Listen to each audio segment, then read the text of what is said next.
में यह हमारा दूसरा लेक्चर है। पहला लेक्चर हम देख चुके हैं। उस पहले लेक्चर में हम लोगों ने डिस्कस किया था क्रिस्टलाइन सॉलिड क्या है, एमॉर्फस सॉलिड क्या है। उसके बाद हमने देखा, एक बात समझी कि जो क्रिस्टलीय ठोस है उसमें परमाणु एक निश्चित व्यवस्था क्रम में होते हैं, वहाँ एटम का एक रेगुलर पैटर्न होता है, ठीक। और एमॉर्फस सॉलिड में कोई पैटर्न नहीं होता है। दूसरी मोटा मोटी बात हमने क्या देखी कि पुरानी खिड़कियों के कांच के तलवे मोटे हो जाते हैं, क्यों? तो एक लाइन का उत्तर था कि कांच जो है एक अक्रिस्टलीय ठोस है और उसके परमाणुओं में धीमी गति होती रहती है, जिसके कारण पुरानी खिड़कियों के कांच के तलवे क्या होते हैं, मोटे हो जाते हैं। दूसरी बात एक और देखे थे कि कांच को सुपर कूल्ड लिक्विड कहते हैं, क्यों? तो एक लाइन का उत्तर रहा कि कांच एक अक्रिस्टलीय ठोस है, इसलिए कांच को सुपर कूल्ड लिक्विड कहा जाता है। यानी किसी लिक्विड को सुपर कूल कर दिया जाए तो उसके आयनों का या परमाणुओं का जो व्यवस्था क्रम होगा वही व्यवस्था क्रम एमॉर्फस सॉलिड में होता है। इतना हमारा निष्कर्ष था पहले लेक्चर का। दूसरे लेक्चर में अब हम आते हैं, यहाँ हम देखेंगे यूनिट सेल के बारे में। हम देखिए यहाँ एक बड़ा सा क्रिस्टल हमने लिया है, एक बड़ा क्रिस्टल लिया है, अर्थात इसमें परमाणुओं का एक रेगुलर पैटर्न है, ठीक। और हमको चर्चा करनी है यूनिट सेल की, हिंदी है एकक कोष्ठिका। जैसे मकान की रचना करते हैं तो मकान की सबसे छोटी इकाई क्या है, ईंट। हमारे शरीर की सबसे छोटी इकाई क्या है, सेल। उसी तरीके से क्रिस्टल की सबसे छोटी इकाई की बात करनी है, सबसे छोटा। जैसे हमने एक बनाया है, ब्लैक कलर से दिखाया है, इसी के बार बार रिपीट होने से क्रिस्टल बन रहा है। तो परिभाषा क्या हो जाएगी? एक लाइन का परिभाषा पूछता है, यूनिट सेल या एकक कोष्ठिका से क्या समझते हैं? तो परिभाषा क्या रही? वह छोटी से छोटी रचनात्मक इकाई जिसके पुनरावृत्ति से क्रिस्टल की रचना होती है, यूनिट सेल कहलाता है। वह छोटी से छोटी, स्मॉलेस्ट ना, वह छोटी से छोटी रचनात्मक इकाई जिसके रिपीटिशन से, पुनरावृत्ति मतलब बार बार आने से, जिसकी पुनरावृत्ति से क्रिस्टल की रचना होती है, यूनिट सेल कहलाता है। बात समझ आ गया? अगली बात, हमने देखा कि इस क्रिस्टल में यूनिट सेल को हमने ब्लैक कलर से दिखा दिया है। अगला हमारा प्रश्न है कि इसमें कितने यूनिट सेल बनाए हैं, इसको काउंट करना है आपको। काउंट करके हमें कमेंट में लिख के बताइएगा कि कितने यूनिट सेल इस पिक्चर के अंदर दिखाई दे रहे हैं। आगे बढ़ते हैं। देखिए, हाई जो है यूनिट सेल दिखाई दे रहा है, हमने यहाँ कार्नर लिया है। इस यूनिट सेल में 8 कार्नर दिखाई दे रहे हैं। इसको अलग से एक बना के देखते हैं। हम यहाँ पर जो है बनाएं तो इसके अंदर 8 कार्नर दिखाई दे रहे हैं। एक यूनिट हमने लिया, एक यूनिट सेल। अब यह घन भी हो सकता है, घनाभ भी हो सकता है, कैसा भी हो सकता है। हमने एक बना लिया, चाहे वो घन हो चाहे वो घनाभ हो, क्यूब हो या क्यूबाइड हो, ठीक। अब इसमें कॉर्नर कितने हैं ये हमें काउंट करके बताना है। इस चैप्टर की अगली डिमांड है कि कॉर्नर के बारे में जाने आप, उसके बाद फेस के बारे में जाने, उसके बाद एज के, CORNER कॉर्नर, FAC फेस, और एज EDGE एज। कॉर्नर माने कोना, कितने कोने हैं। फेस माने फलक, कितनी फलकें हैं। उसके बाद एज माने किनारा, कुल कितने किनारे हैं, ठीक। बात समझ रहा है? कॉर्नर इसे कहा जा रहा है। यहां पर मान लीजिए एक एटम बैठा दिया हमने। अच्छा, एक और बात, जहां परमाणु बैठते हैं उसे कहते हैं जालक बिंदु, लैटिस पॉइंट, जालक बिंदु। एक लाइन में इसकी कहें कि परिभाषा जरा बताइए, जालक बिंदु क्या है? तो क्रिस्टल में वह स्थान जहां परमाणु बैठते हैं या उपस्थित रहते हैं उसे जालक बिंदु या लैटिस, LATTICE, लैटिस पॉइंट कहते हैं, POINT पॉइंट, लैटिस पॉइंट कहा जाता है, ठीक। अब हम जान गए कि बैठने का स्थान लैटिस पॉइंट कहा जा रहा है। हम इसके कार्नर की बात कर रहे हैं, तो कार्नर कितने हैं इसमें? 1 2 3 4 छत पे हो गए, और 5 6 7 8। तो कितने कार्नर होते हैं? 8 कार्नर होते हैं। सभी कार्नर पे हमने एटम को बैठा दिया है, ठीक है। तो कार्नर की संख्या 8 हो गई। अब आते हैं फेस, देखते हैं फेस। फेस मतलब हुआ फलक, यानी दीवारें, सरफेस। इस कमरे को देखें तो कितने फेस हैं?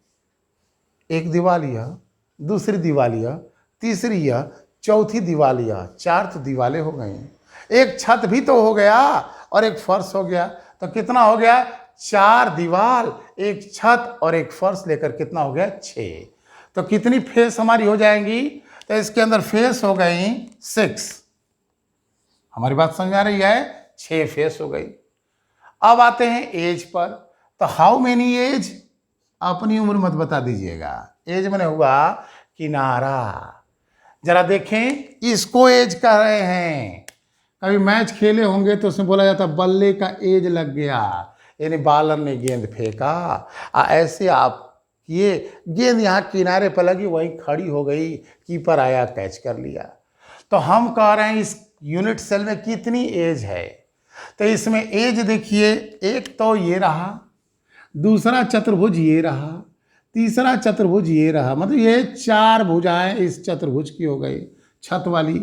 4 फर्श में भी तो है। How many as? तो 4 ऊपर छत में हो गई, 4 फर्श में हो गई।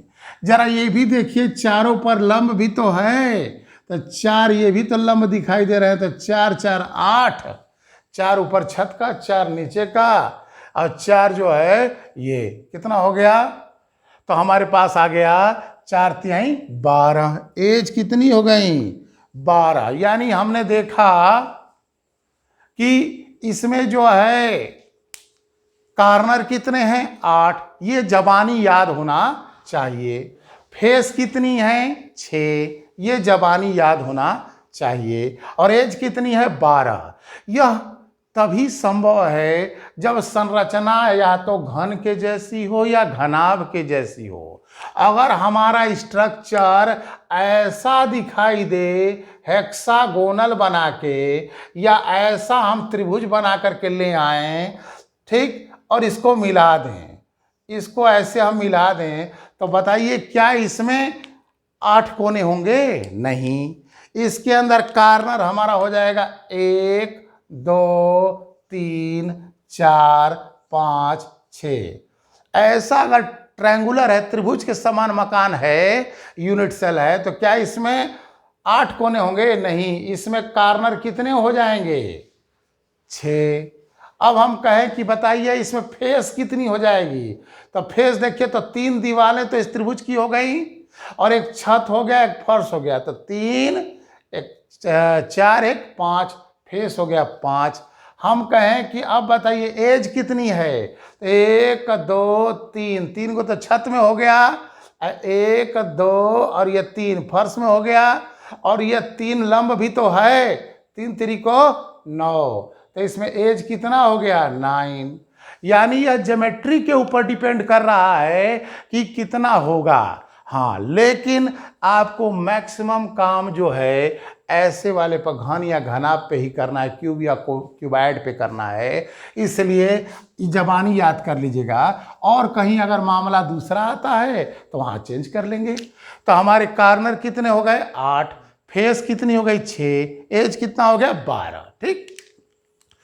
अब अगला हमारा टारगेट है कि अगर हम इस कार्नर पे एक एटम रख दें, ऐसे करके, जब एक एटम, एक परमाणु को रख दिया गया यहां पर, इसका केंद्र और इस गोले का केंद्र यानी इस परमाणु का केंद्र एक के है, तो हम पूछ रहे हैं आपसे कि इस यूनिट सेल के अंदर कितना भाग आएगा, यानी इस यूनिट सेल में इस गोले का कितना योगदान होगा।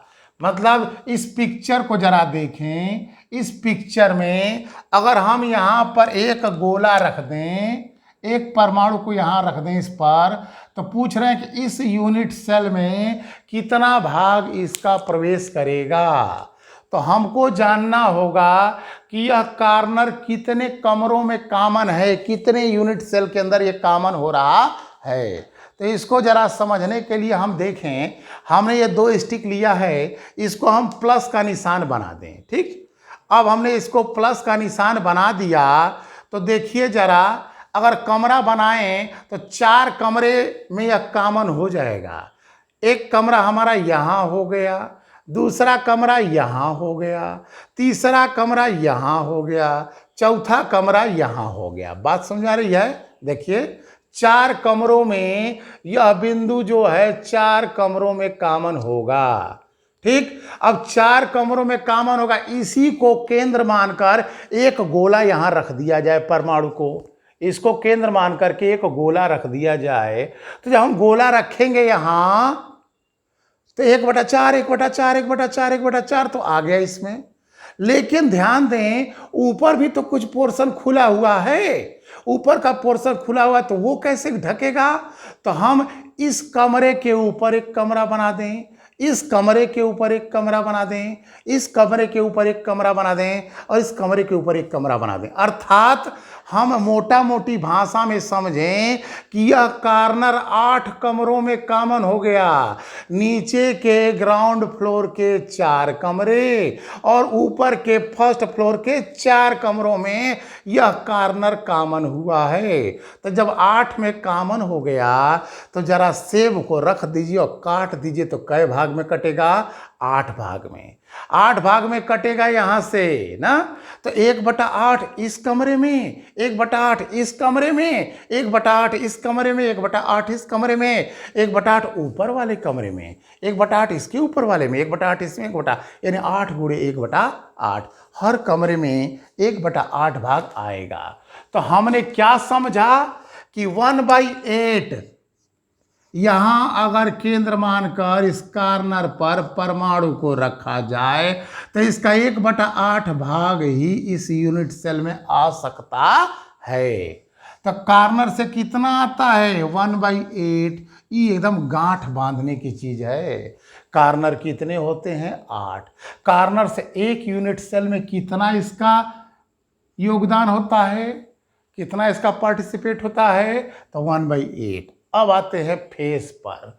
फेसें कितनी हैं? अरे भाई 4 दीवार, एक छत और एक फर्श, 6 फलके हैं, 6 फेस हैं। अगला प्रश्न आ रहा है कि फेस पर अगर एटम रख दिया जाए, यानी अब हम इस यूनिट सेल, किसी एक को ले लें, इस यूनिट सेल पर अगर हम फेस पर एक परमाणु रख दें, तब फेस पर जब परमाणु रख दिया जाए तो हम कह इस यूनिट सेल में कितना भाग आएगा। तो हमें देखना होगा कि यह दीवार कितने कमरों में कॉमन है। यानी इस फेस को हम जरा रंगीन कर दें तो और क्लियर नज़र आएगा कि हमने यहाँ एक फेस ले लिया, ये रही हमारी फेस। ठीक, इस फेस की हम बात कर रहे हैं।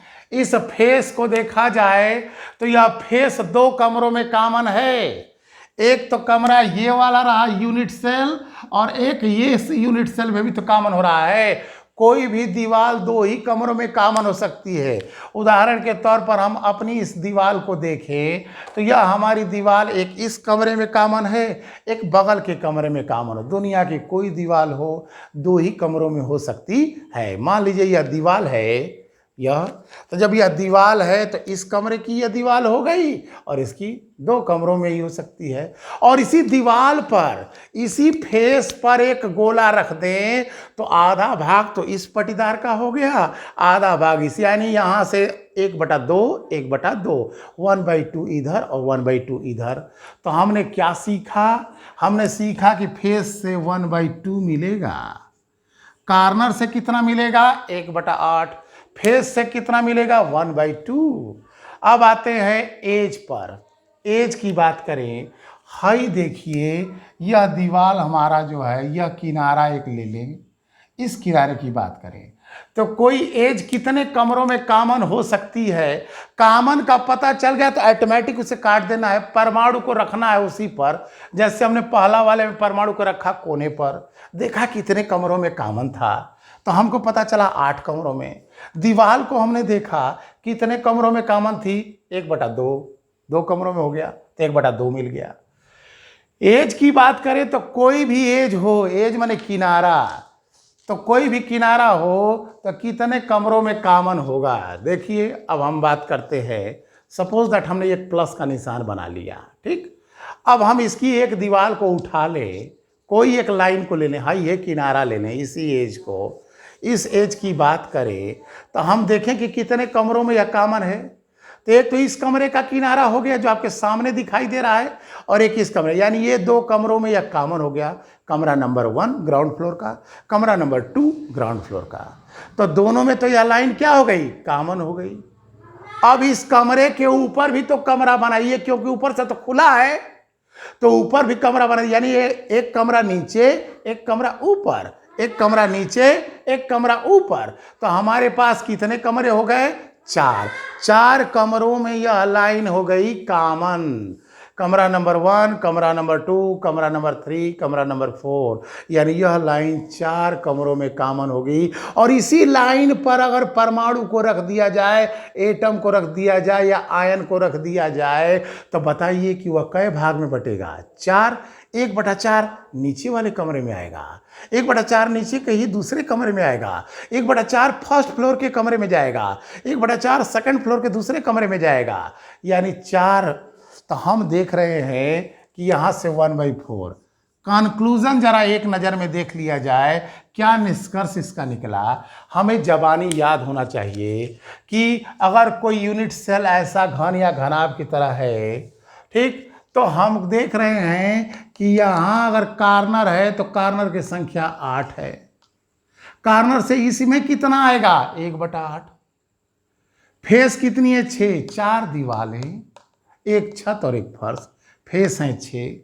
फेस से कितना आएगा अंदर, 1/2। एज, यह लाइन कितने कमरों में कॉमन है, तो 12। पहले एज कितनी है, 12।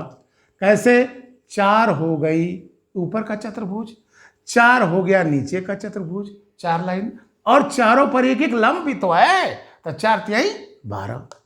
अब हम यहाँ 12 हमारे पास एज हो गई। एज से कितना मिलता है, तो कोई भी एज 4 कमरों में कॉमन हो सकती है। तो एज पर यहाँ परमाणु रख दें तो 1/4, कोने पर रख दें 1/8 मिलेगा, फेस पर रख लें आधा मिलेगा, और इस पर रख दें तो 1/4 मिलेगा। यह बात एकदम दिमाग में बैठा लेनी है।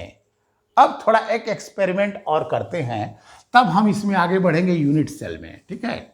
एक बात और करें, अगर जैसे यह यूनिट सेल है, इस यूनिट सेल के अंदर आपको बैठा दिया जाए, इसी यूनिट सेल में हमने क्या किया, आपको यहां बैठा दिया, आप हैं, बैठ गए।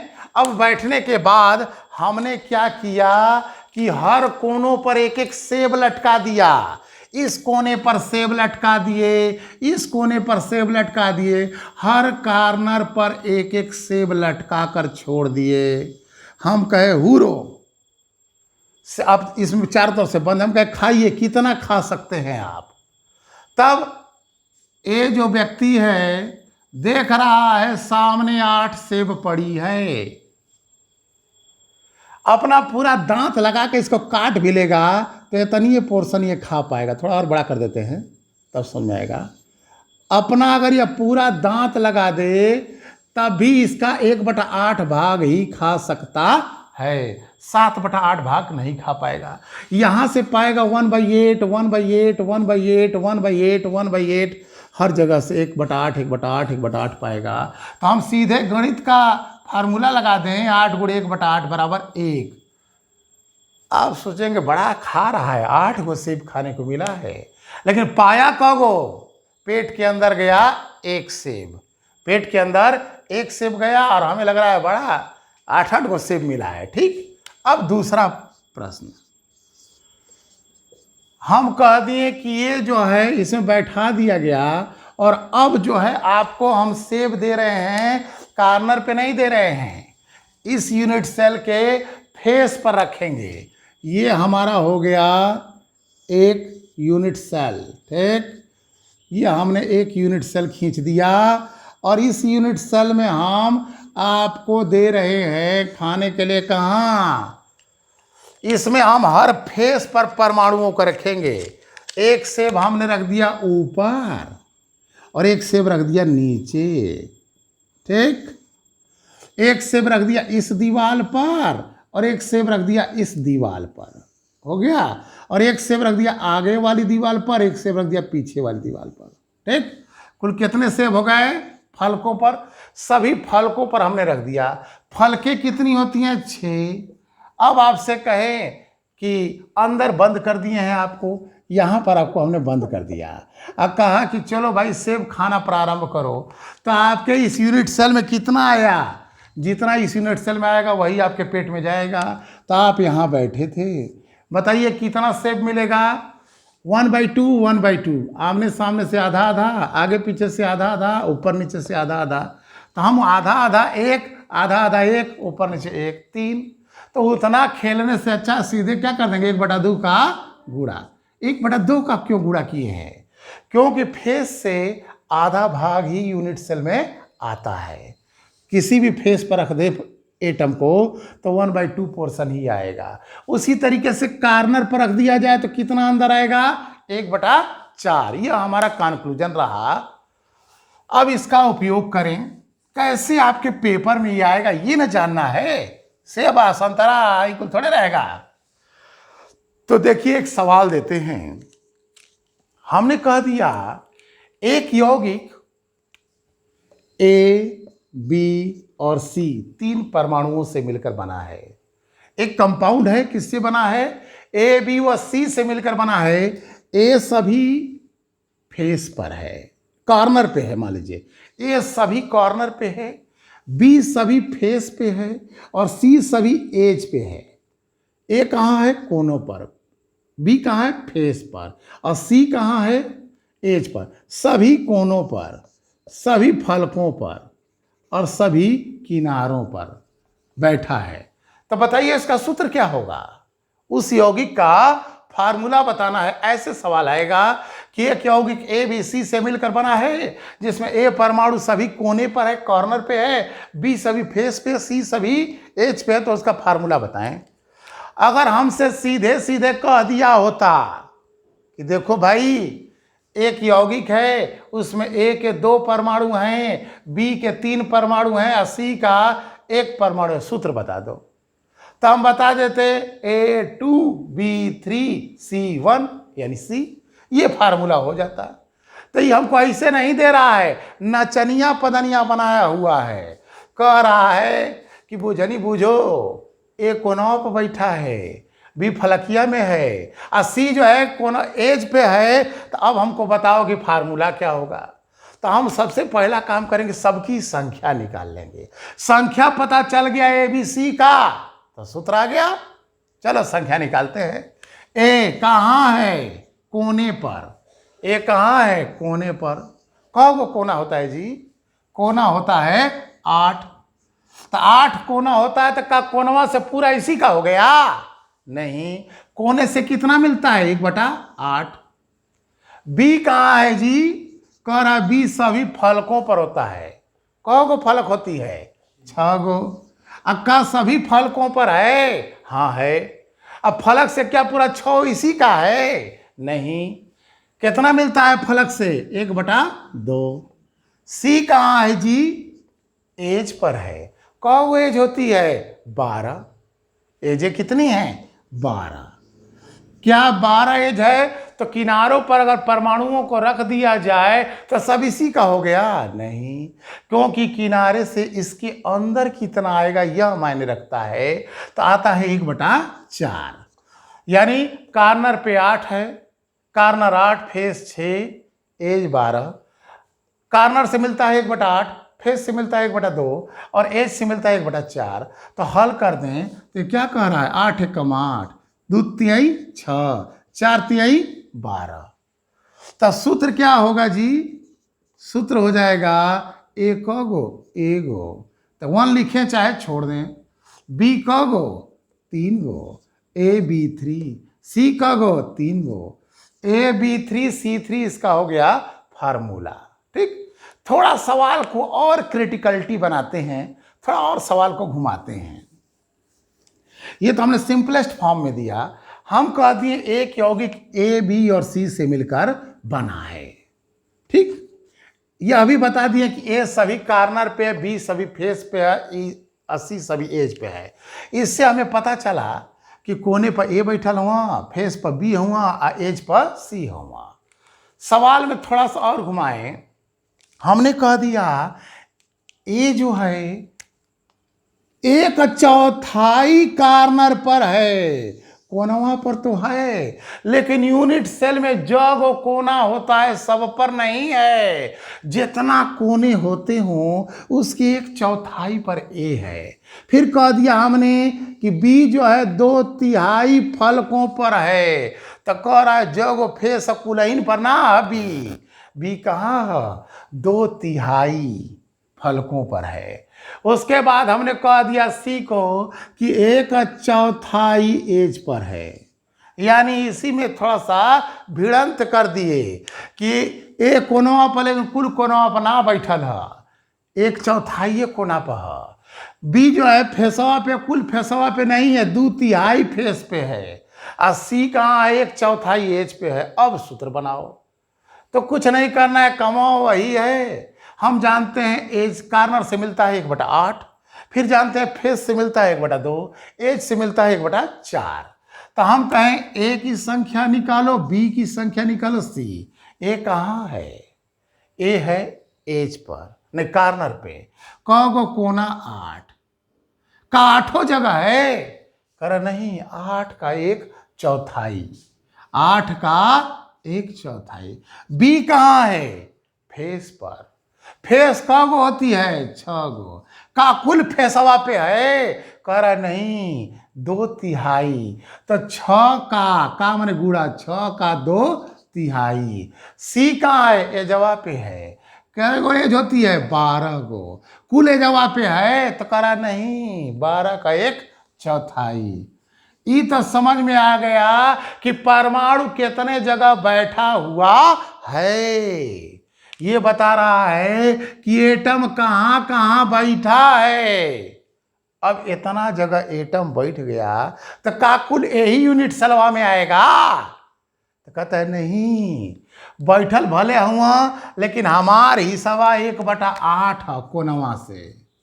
कहत हम बैठल भले फलकिया पहुआ लेकिन हमार हिस्सा 1/2 है। आई कहत बैठल भले किनारवा पहुआ लेकिन हमार हिस्सा 1/4 होला, यानी फेस कार्नर से मिलता है हमें 1/8, फेस से मिलता है 1/2 और एज से मिलता है 1/4। ठीक, तो अब एक बच्चा भी सॉल्व कर सकता है, 8 से 8 कट गया, 1/4 हो गया। हाई देखिए 2/3 ना है, ये 2 से 2 कट गया और 3 दूनी 6, 2 आ गया ना, 2 से 2 कट गया, 3 दूनी 6। हाई 4 से कटा 4×3 12, 3/4 आ जाएगा ना, 3/4 ये आ गया, 4×3 12, 3 आ गया, 3/4। अब सूत्र क्या हो गया, तो सूत्र बराबर, तो हमारा हो गया सूत्र बराबर A 1/4, B 2 और C 3/4। ये हमारा फार्मूला हो गया। ये भचकत हुआ कुल्लंगड़ नियर, ऐसन गणित का जादू चलाओगे कुल का भचकल भूला जाए। तो कैसे भचकना भूलेगा, तो कह रहा है 4 से पूरे में गुणा कर दो, सब सोझ होके चलने लगेंगे। तो क्या हो जाएगा, 4 का गुणा करोगे तो ये ए हो जाएगा, आई बी हो जाएगा 4 दूनी 8, 80 हो जाएगा 3, 4 से 4 कट ना जाएगा, तो ए बी 8 80 3 ना। एक और सवाल इसी पर फोकस करते हैं। हमने कह दिया एक यौगिक ए व बी से मिलकर बना है, एक यौगिक ए व बी से मिलकर बना है। ए जो है 2/3 ए जो है 2/3 कार्नर पे है, कोने पे है, 2/3 कोने पे है। अब बी जो है बॉडी के अंदर है, BODY बॉडी। बी जो है उसके काया के अंदर है, बॉडी के अंदर है। तो यौगिक का सूत्र बताए। तो हमको संख्या निकालना है ए की और बी की। ए कहाँ है? कोनवा पे। कोनवा कौगो होता है? 8 गो का कुल कोनवा पे है। सवलिया कह रहा है कि ना 2/3 पर रखले हैं, तो 8 का 2/3। अब बी कहाँ है? बॉडी के अंदर है। तो भाई बॉडी के अंदर अगर एगो गोला रख दिया जाए, यूनिट सेल है, तो बॉडी के अंदर मान लो हम रख देंगे तो पूरा का पूरा इसी का ना हो जाएगा। तो बॉडी के जब अंदर में है तो कुल उसी का है। तो बॉडी से काया से एगो है, 100% इसी का है। तो बी की संख्या तो एक हो ही गई। इतना जगहिया पर बैठा है, इतने कोनों पर, तो क्या ये सब इसी का है? कहता है नहीं, कोनवा से 1/8 पाते हैं, तो 1/8 हल कर दें। 8 से 8 कट गया, 2/3। आइए इसकी संख्या 1 है। तो सूत्र क्या हो जाएगा? सूत्र बराबर ए 2/3 अब बी 1। वाचका था, ऐसा गुणा करो कि सोच हो जाए। तो क्या हो जाएगा? या 3 से कर दें तो ये हो जाएगा A2B3। इस यौगिक का सूत्र हो गया। तो हमने सवाल के एक पैटर्न को देखा, ठीक है। एक और जरा देख ले।